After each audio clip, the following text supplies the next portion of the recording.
Assalamualaikum warahmatullahi wabarakatuh. Halo, perkenalkan nama saya Febriana Nimatus Solihah. Saya dari kelas Pendidikan Matematika 2022C dengan NIM 22030174181. Oke, kali ini kita akan belajar tentang sejarah bahasa Indonesia yang menjadi keunggulan Indonesia sebagai suatu bangsa. Bahasa Indonesia berasal dari bahasa Melayu. Mengapa bahasa Melayu dipilih menjadi asal lahir bahasa Indonesia? Padahal bangsa Indonesia memiliki berbagai macam bahasa daerah.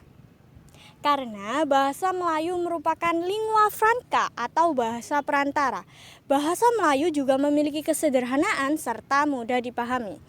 Namun, bahasa Indonesia yang kita gunakan saat ini tidak sama persis dengan bahasa Melayu. Karena bahasa Indonesia yang kita gunakan sudah mengalami berbagai perkembangan. Perkembangan tersebut juga dipengaruhi oleh beberapa faktor. Yang pertama, faktor waktu. Yang kedua, faktor politik.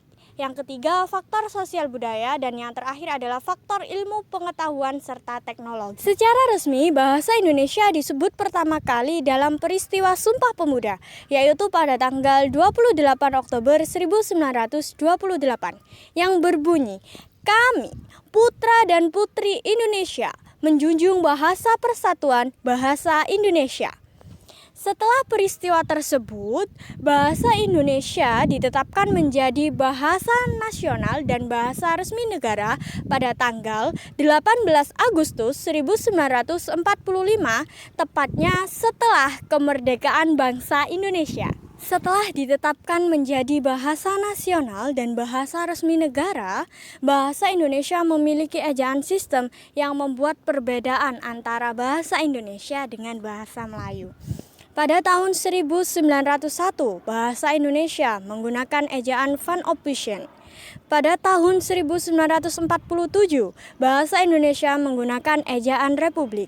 Pada tahun 1972, bahasa Indonesia menggunakan ejaan yang disempurnakan atau biasa yang disebut dengan EYD. Dan pada tahun 2015, Indonesia menggunakan Pedoman Umum Bahasa Indonesia atau biasa yang disebut dengan PUEB. Bahasa Indonesia yang kita gunakan saat ini adalah bahasa yang sudah mengalami metamorfosis yang cukup panjang dan cukup lama, sehingga menjadikan bahasa Indonesia menjadi bahasa yang sempurna dan lengkap meskipun tidak ada bahasa yang sempurna. Oleh karena itu, kita harus menggunakan bahasa Indonesia dengan baik dan benar, bukan hanya lewat penuturan lisan saja, melainkan lewat tulisan. Bahasa Indonesia berkembang sesuai zaman dan harus lebih diperkenalkan ke masyarakat sebagai upaya membangun rasa nasionalisme. Karena bahasa Indonesia merupakan identitas sekaligus pemersatu bangsa Indonesia. Terima kasih. Mohon maaf bila ada salah kata. Wassalamualaikum warahmatullahi wabarakatuh.